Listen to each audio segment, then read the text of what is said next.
Thank you very much. Good afternoon to all of you. And it's good to see so many back from the feast. How many of you had a good feast? Oh, everybody. That's wonderful. Want to welcome those on the webcast. I want to welcome any visitors we might have on this wonderful Sabbath day.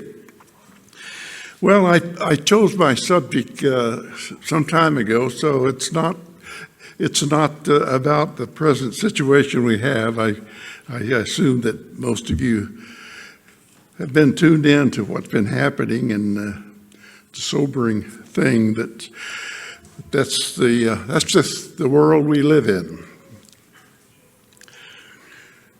Well, as all of you know, the feast is over, and we have a long wait until the next feast, all the way till spring. And it seems like forever, but we don't have much choice, do we? With that in mind, with no more feasts in sight right away, I thought I would talk a little bit about the holidays of this world, which are coming up. And what I want to address is what should our attitude be concerning these holidays? Are they something we should be keeping or not? To begin, I'd like you to turn to Haggai, the second chapter, and I'm going to read the portion there. Haggai is in the sort of the tail end of the minor prophets there. If you find Matthew, just back up about 4 or 5 books and you got it. Haggai was a prophet, of course. Haggai 2, verse 11 says this, "Thus says the Lord of hosts, now ask the priest concerning the law, saying, if one carries holy meat in the fold of his garment, and with the edge he touches bread or stew, wine or oil or any food, will it become holy?" So he asked an interesting question here. And of course, the priests are supposed to know the answer to that. So, verse 13, and Haggai said, if one who is unclean because of a dead body touches any of these, will it be unclean? So the priest answered and said, it shall be unclean. I forgot to read the first answer. The first question he asked is, will it become clean? And they said no. And to the second question, they said, it shall be unclean. In other words, if something holy touches another item, that item will not become holy. And then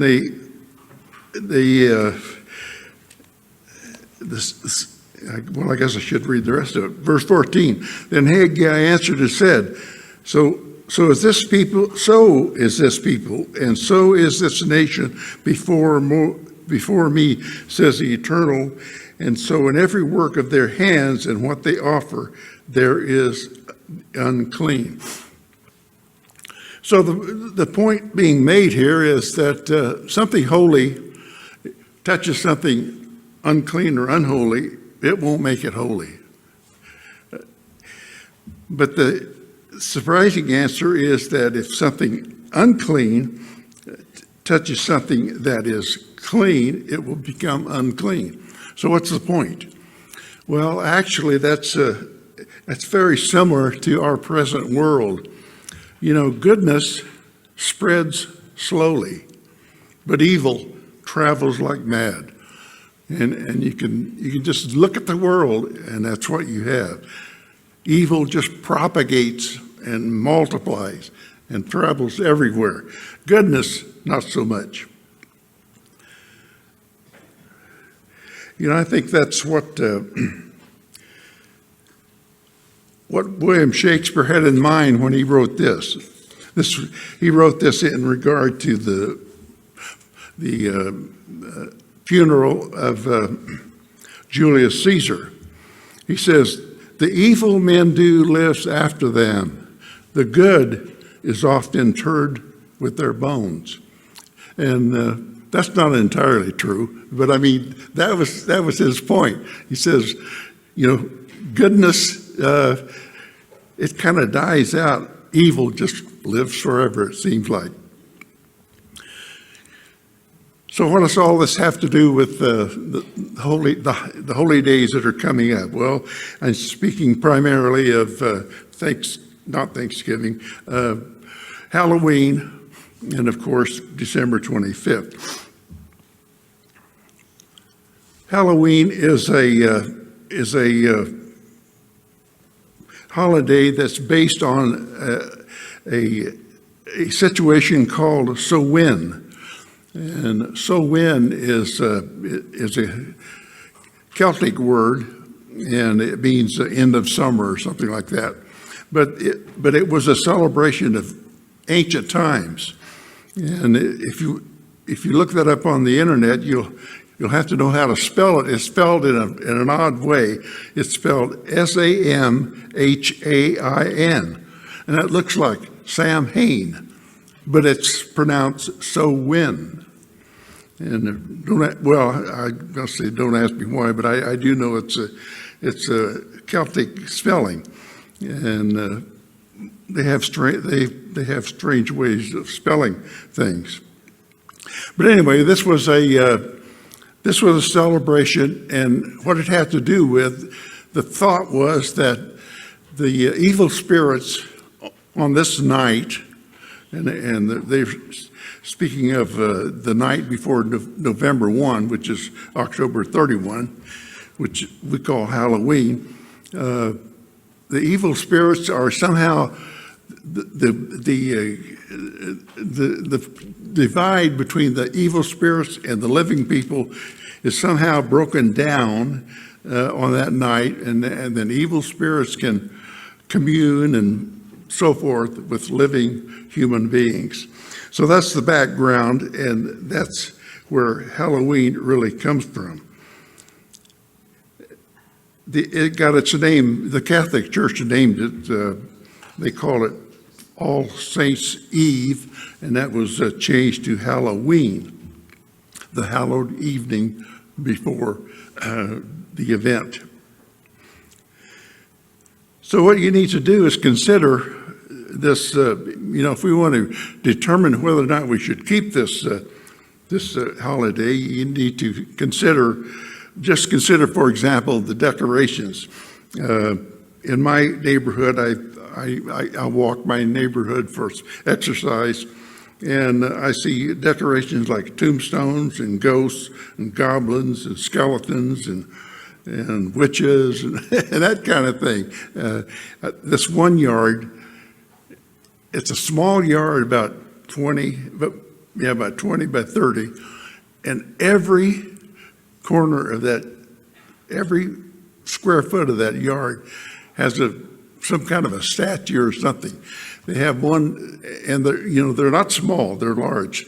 They have one statue that's at least 12 foot high, and it's a skeleton with some kind of a weird face on it and draped with black and so on. And there must be, I would conservatively say, there must be 50 different things in that yard.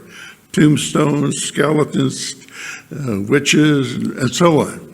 And so that doesn't look like it's something that we should want to be involved in.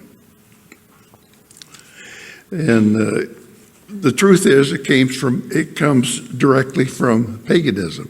You can, almost any reference book you consult will tell you the background of this holiday.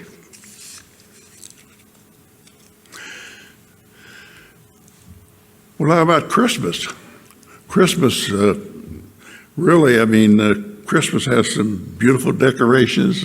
The music is pretty good, and it's been dressed up quite a bit, as you know. But where does it come from? Well, the basic place from which it comes is called Saturnalia, and Saturnalia was a holiday for worshiping Satan, not Satan, Saturn, and what was really being worshipped was the winter solstice, because the winter solstice is about December 21, and then over the time it was changed to December 25, which has something to do with when the calendar was changed to the different kind of calendars. But originally these holidays were not celebrated by the early people who came to this country. The Encyclopedia Britannica says this: the first Christians, and he's not speaking about just pilgrims, the first Christians continued to observe the Jewish festivals, though in a new spirit, as commemorations of events which those festivals had foreshadowed. And that's the 11th edition, which is a very old edition of the Britannica.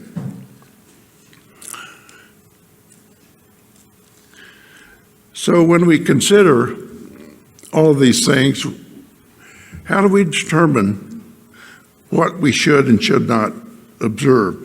I've kind of put together a guide, and I made four statements, and it goes like this. Speaking of, considering a holiday, is it linked to a false religion? And of course, if the answer is yes, you don't want to have anything to do with it. Number two, does it reflect good and wholesome values? Think of Halloween and Christmas. Christmas is kind of the holiday of the 1,000 falsehoods. They talk about a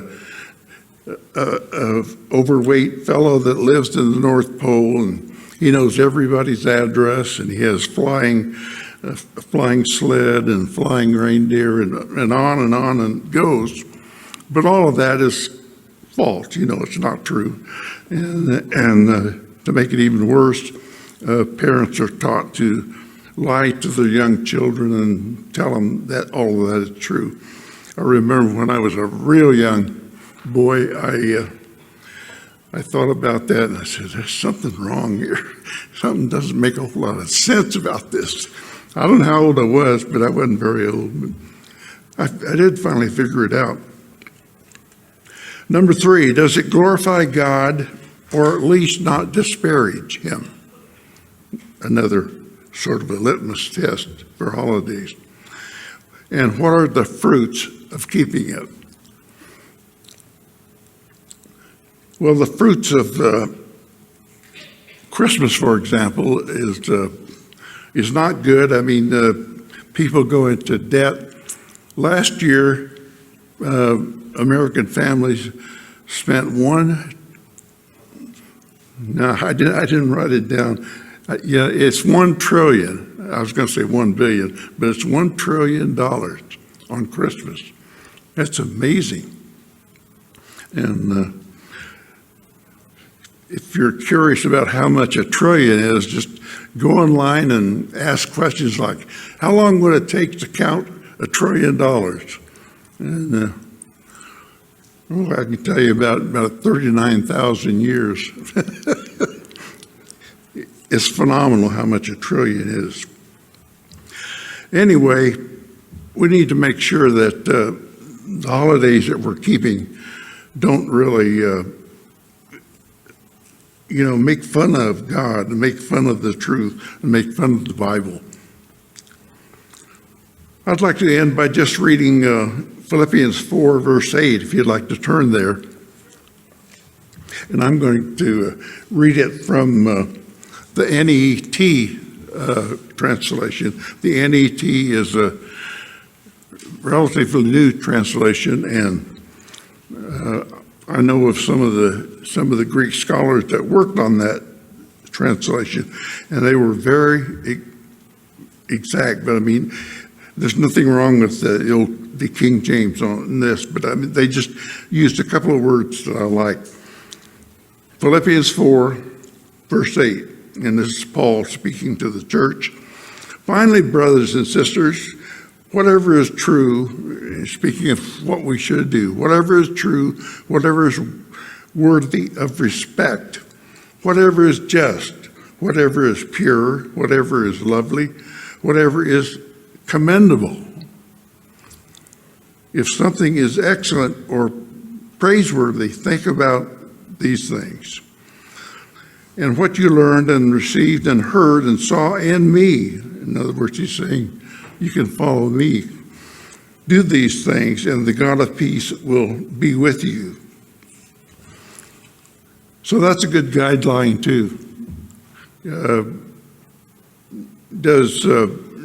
the holidays that we discussed, Christmas and Halloween, they fit into Philippians 4, verse 8? I don't think so. I don't think they do. Anyway, we should be happy that God has revealed to us the holy days. And, I did want to mention one thing. I picked up a copy when I came. We have an excellent booklet called Holidays or Holy Days. Doesn't matter which. Yeah, that's an excellent booklet. And I certainly didn't do it justice in my short period of time here. But it's a good booklet you should pick up and read. Very good.